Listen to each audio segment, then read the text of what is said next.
Tonight on Sports Desk, jousting with the Jackets. Our inside pitch duo is live to tell us how Miami could secure a series win in Atlanta. Plus, off the bench and into the pool, Daryl Barnes makes a splash with the UM club swimming team. And later on, phenomenal females. Olivia Howell has a story of the amazingly talented women on the cast and crew of our show.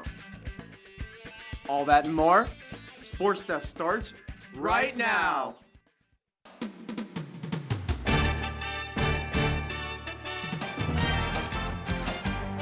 I'm Ed Reed, and you're watching Sports Desk.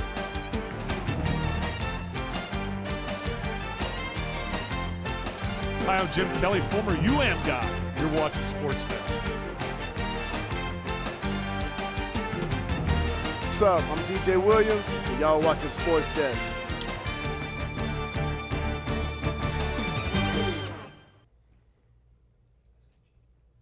hello and welcome to the final edition of Sports Desk this semester. I'm Wrigley Court. And I'm Michael Muela. Thank you for joining us. Now, Wrigley, we've got plenty of action happening across campus, so let's get right into it. Before heading to Georgia Tech tonight, Canes baseball took on FAU on Tuesday, looking to split the season series. Let's take you to Mark Light Field for the highlights.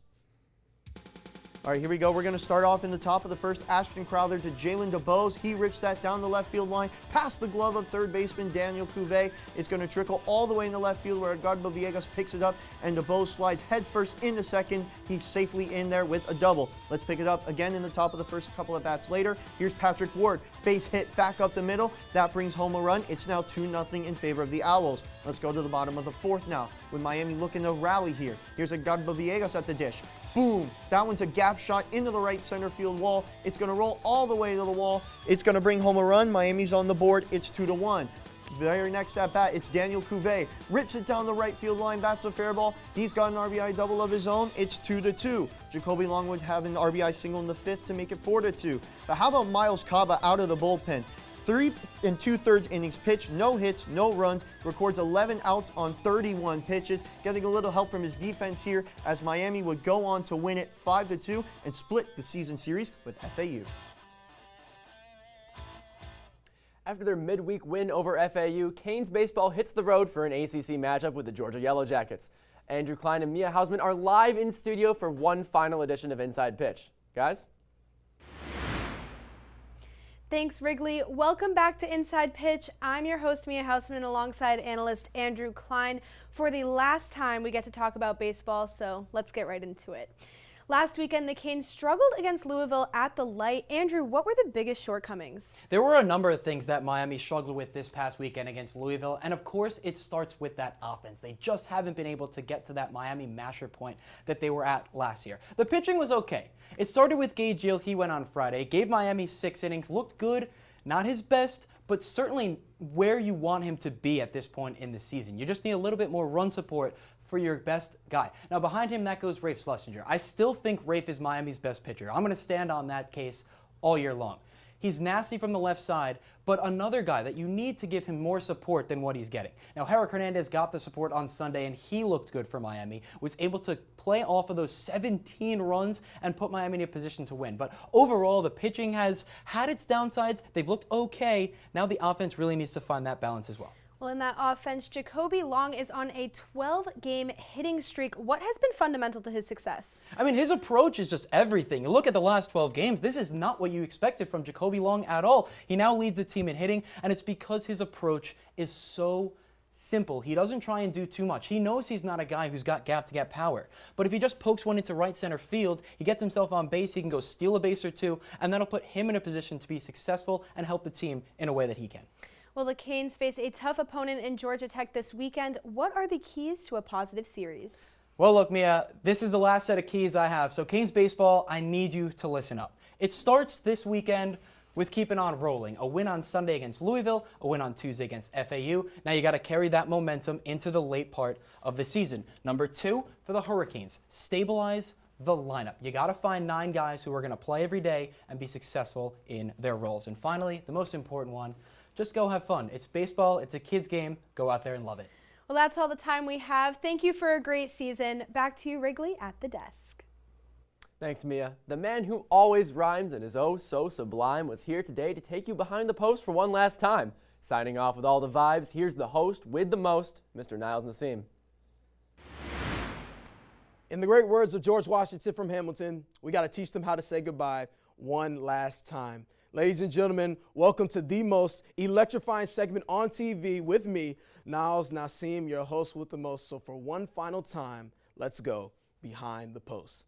Listen, did you think that I was going to do business as usual? Well, look, I have no rhymes and no funny wordplay, just gratitude. 3 years ago, I walked onto the set completely and utterly baffled about trying out this new segment. I came with a blonde afro, a navy blue suit, and an interesting habit of rhyming. And no, I wasn't any good at first at all. In fact, I have footage from my first show. Let's roll the clip. It's showtime, ladies and gentlemen, which means it's prime time for me to keep you up to date with the Hurricanes' social media state. I'm NES Nasim, your host with the most, so when you see me on screen, it's time to go behind the post. Great heavens, I don't know why I even got casted after watching that. But each week I would just keep coming back. You would sit down and tune in, and I got better. The cast and crew got invested to the point where a lot of my scripts have direct influence from them. What was once a semester experiment turned into 3 years of creativity, fun, and family. And whether you know it or not, this segment single-handedly lifted my belief and resurrected myself. It was a constant in my life through tragedy and triumph, and now my time is up. So thank you to everyone on SportsDesk for believing in me and for pushing me and for making this segment must-see TV. And thank you to those at home for watching. And to whoever who hosts next, don't try to be me. Be better, because I know you will be. So for one last time, be blessed. Don't stress. And although you won't see me on SportsDesk, just wait till you see what God has planned for me next. I love you all. Now play my greatest hits. Aha, it's Christmas time, ladies and gentlemen. Up the music. Look, Haley, it's Valentine's Day coming up, and I'm single and I wasn't ready to mingle, but baby, you make my heart tingle. Well, I was waiting for my call, and it never came. But it's okay, I'm giving you another chance after I just got this fresh fade, so holla at your boy. I am inevitable. If you smell what your host is cooking, you better put down that remote because you know you're looking at the most electrifying segment on TV with me. Thank you, Niles. The honor's been ours. We love you. We're going to miss you too. But coming up on Sports Desk, transfer here, transfer there, transfer everywhere. Our Hurricane Hang Time crew has more after the break. 3 years, we were always experimenting, trying new things, and the one thing I loved about SportsDesk was this was the one place where I always felt like I could be myself. Anywhere else on campus, a lot of times I pulled back, I'd pick different parts of me. I never feel like I could truly be myself, but on Behind the Post, when you see the most electrifying segment on TV with your host with the most, that's me. And I mean, SportsDesk means so much to me. I've been crying all day today because this is like, I guess it finally got real that I'm graduating and I'm leaving. And I've met like the most amazing people and literally my best friends in the entire world on SportsDesk. And being a senior and then, you know, meeting people coming in who did the same thing. And it's been like a really cool experience, full circle moment. And it's just something that has made my college experience what it is today. There I got 2 years of incredible memories, really awesome shows that have now won awards. And I'm leaving UMTV with a lot of great memories and friendships that I've made over 4 years.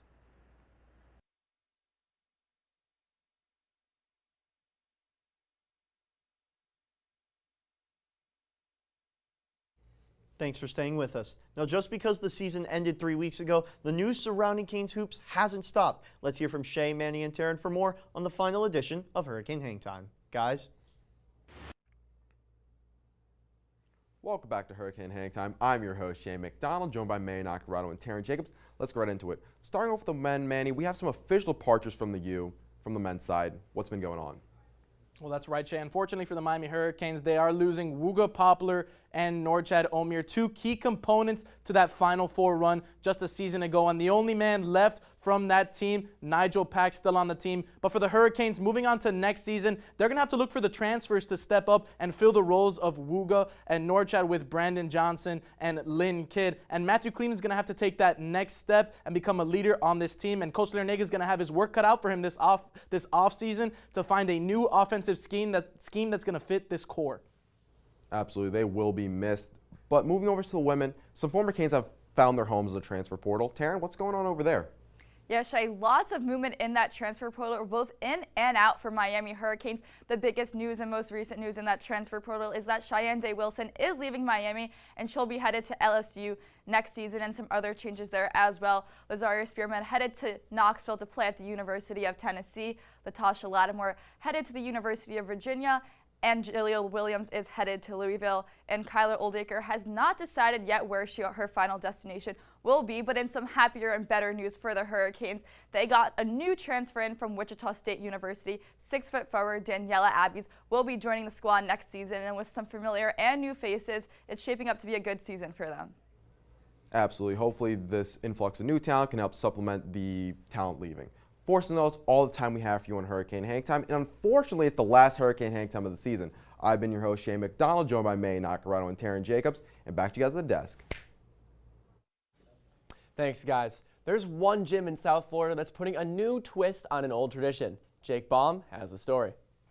Where people are constantly searching for ways to stay in shape and keep active, many have been choosing this form of training. We work on everything. You got the best of both worlds. You're working on strength, even though you're punching, but it's like you're continuously punching for 1 minute. Manny is a trainer at Body and Soul in Coral Gables, a gym that features these classes often, and those who take the classes say that there is one reason they keep coming back. I come to this class because honestly, the trainer Manny, we've been with him for like 7 years already, and he makes the whole difference in the class. I think in general I've fallen in love with boxing because of the trainer. I mean, boxing's #1 for sure. I've been doing this for 7 years at Body and Soul with the same trainer, so I haven't left, so that says a lot. You know, boxing is a great cardio.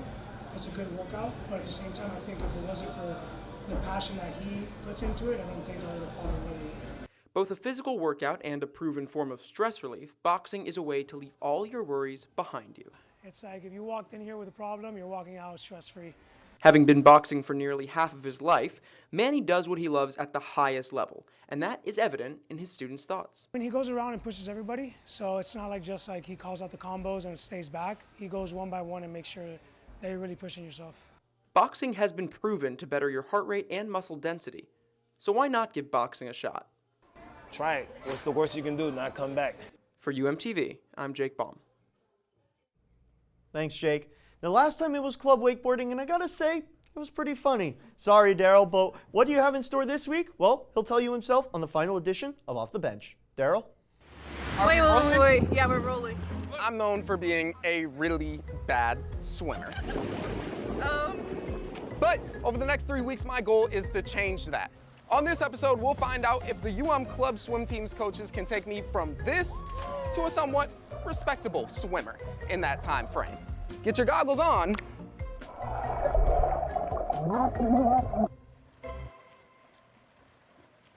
When I showed up for my first day of practice, I met Aiden Brown. Nice to meet you, bro. His goal for day one was to get a baseline evaluation, see what level I was at now so we could know what we needed to work on and measure our growth. He spent the rest of the day giving me pointers on swimming freestyle. Over again, extend.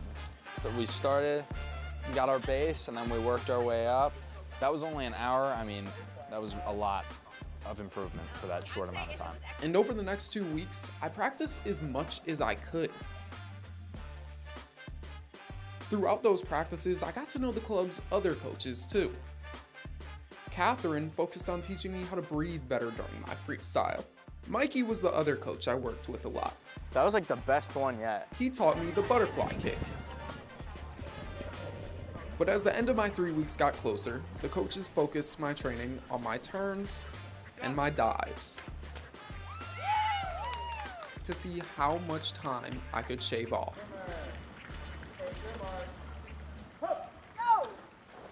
Holy that was so... You've done an amazing job. Seeing how much your stroke has changed in the past couple of weeks has been very impressive. That's not easy to do. The flip turn, I'm so proud of that. I'm taking all the credit for that. Keep going, Daryl. You got this, you're so close. Okay, push! 41:02. Start was amazing, flip turn, he kicked like hell, and you know, I'm really gonna miss him. I'm gonna miss my Daryl.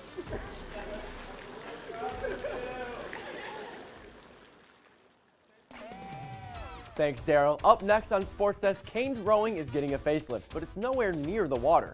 We'll tell you more after the break.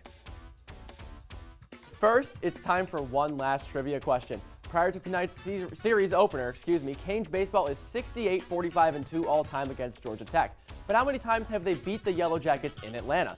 Is it A, 24, B, 27, C, 30, or D, 33? Stay tuned after the break to see the answer when Sports Desk returns. I was the shyest guy in the world, and now just to know that I've been able to overcome that and go beyond that to where I'm at now, to pursuing a career and sports reporting and now anchoring, it's been great.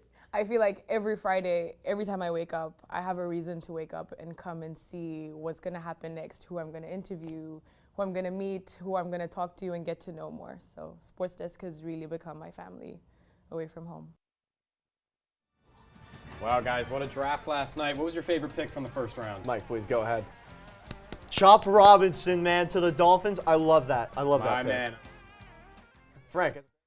Most people at Miami would probably spend their Fridays at a beach or going out, and there was no place I'd rather be than right here in Studio B on Sports Desk. And not just because I was learning so many valuable things about how to report on sports, but also more because of the incredible people that I've gotten to work with and meet.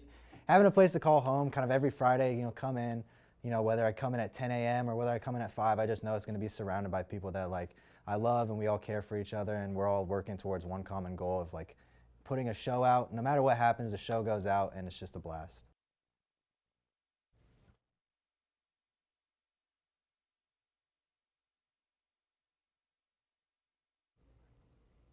Welcome back to Sports Desk. If you guessed A, you got it. Miami is 24-22 all-time in Atlanta, and the last time the Canes were there, they won 13-2.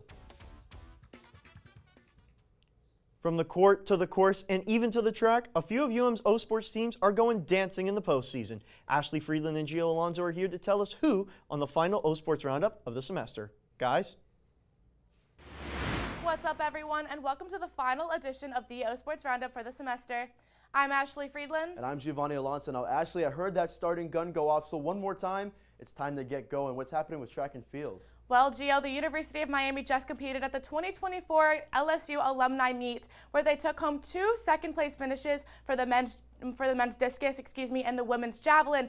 And senior runner Russell Robinson just took home the 3rd-place finish at the Mount Sax relay for the triple jump with a mileage of 16.38 meters. And the team is next going to compete at Jacksonville, Florida at the UNF competition, where they kicked off today, and they're going to continue on until tomorrow. Well, Gio, there's been a lot of motion in tennis as it comes to a close, so what's happening over there? Well, Ashley, it was a big week and weekend for tennis all around the nation. ACC Championship Tournament season is upon us, and both men's and women's tennis for the University of Miami competed, but they would have disappointing ends to their tournament runs. Let's start with the men. They finished season 11-14 after they won their opening round against 12th-seeded Boston College, but would then lose in shutout fashion against 5th-seeded North Carolina. The women's team, it was another story. They had a little bit more hype and build-up. They were the 6th seed in the tournament. They won their opening round, but lost in the quarterfinal against rival 3rd-seeded Florida State. Now, the women are 11-7. They posted a pretty solid record, and they've been ranked consistently throughout the season, so they're likely to get a spot once the tournament show premieres next Monday, April the 29th. But we'll see what happens with the men's tennis team. A lot of uncertainty surrounding the tournament seeding and the departure of Alosha Piric. Now, Ashley, from the courts to the course, what's happening with golf? The University of Miami golf team was just seeded as the 9th seed to enter the Auburn Regional competition that will kick off May 6th and go through May 8th. Well, that's all the time we have for you today. Back to you at the desk. Thanks, guys. UM's new rowing facility isn't exactly where you'd expect. Carter Lutz is live in studio to give us the inside scoop. Thanks, Wrigley. And yes, the Miami rowing team has a brand new facility, and this year it has played a key role in one of the best seasons in program history. Let's take a look. A church turned rowing facility. That's the latest addition of the Miami Athletic Department, and the rowing team has taken advantage of their newfound opportunity. So we've had a massive jump from last year to this year, which has been a long time coming. A lot of people in my class and the classes before have been recruited, you know, to being like, we're going to build up this program. Do you want to be a part of that? So like, there's a lot of people on the team right now that came for that reason.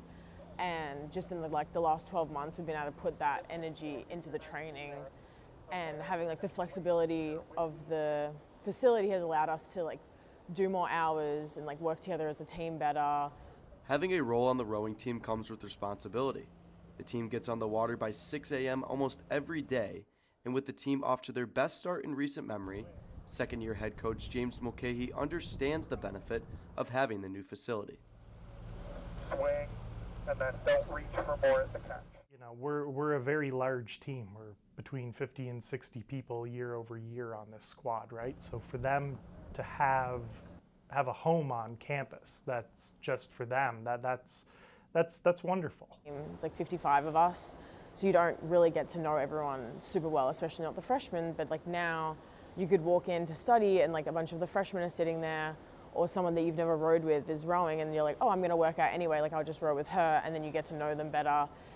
And while the facility brings light to a daunting season for these student athletes, the message to put in the work remains clear. It's still dark no matter what time of year it is when we get to the boathouse.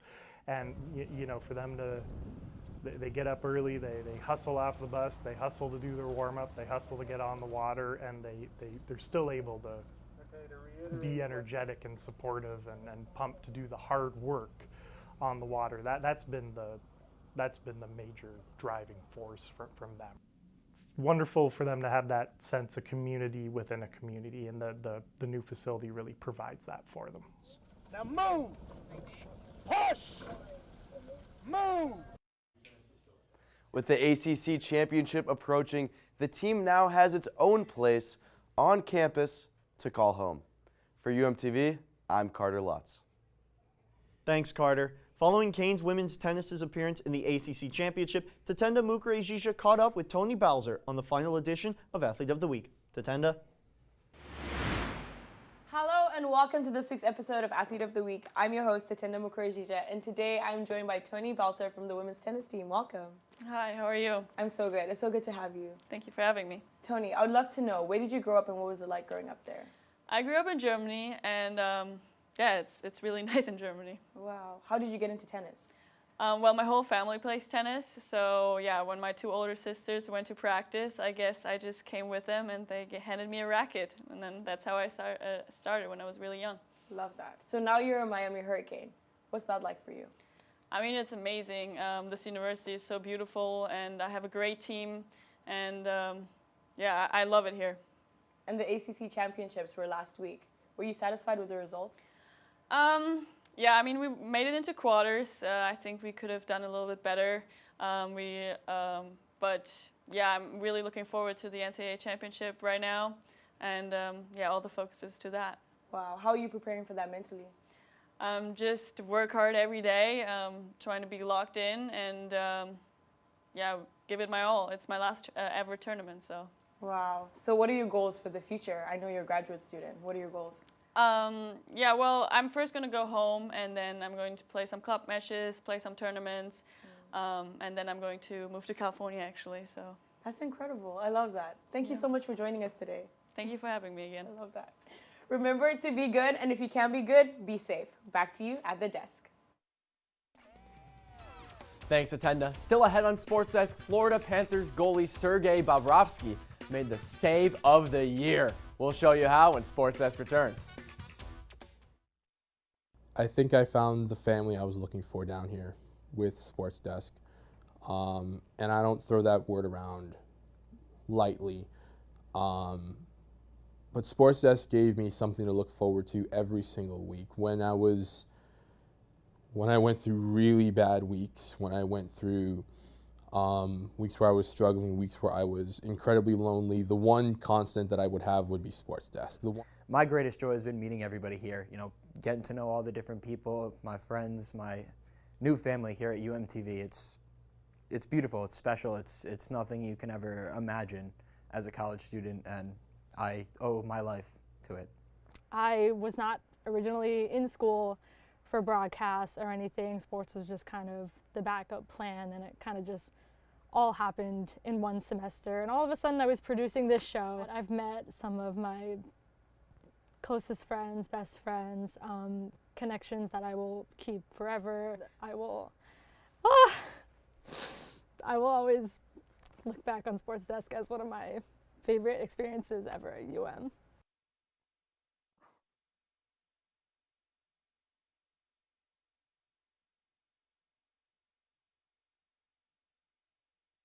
Welcome back to Sports Desk. Women's History Month may be over, but it's never too late to appreciate all of their contributions, especially here at Sports Desk. Olivia Howell is here with more. Thanks, Wrigley. Supporting women in sports is something we will always encourage here at Sports Desk. And while we've made great strides in making the workplace an environment where everyone feels welcome, it's important to remind others how much we value them. Bring the music. Rolls over 2. Take it. Here we go. Scoreless second inning. The women of Sports Desk have taken over. From the anchor desk to live shots to every segment we produce, there's a woman involved in every element of our show. And that doesn't stop in front of the camera. At the helm of this whole production is Morgan Champy.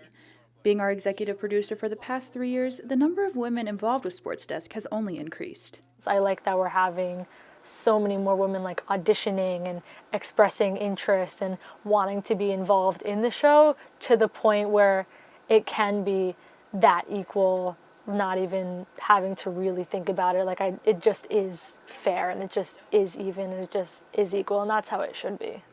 In an industry that's traditionally filled with men, it's easy to feel like there's no room for women in the studio or the control room.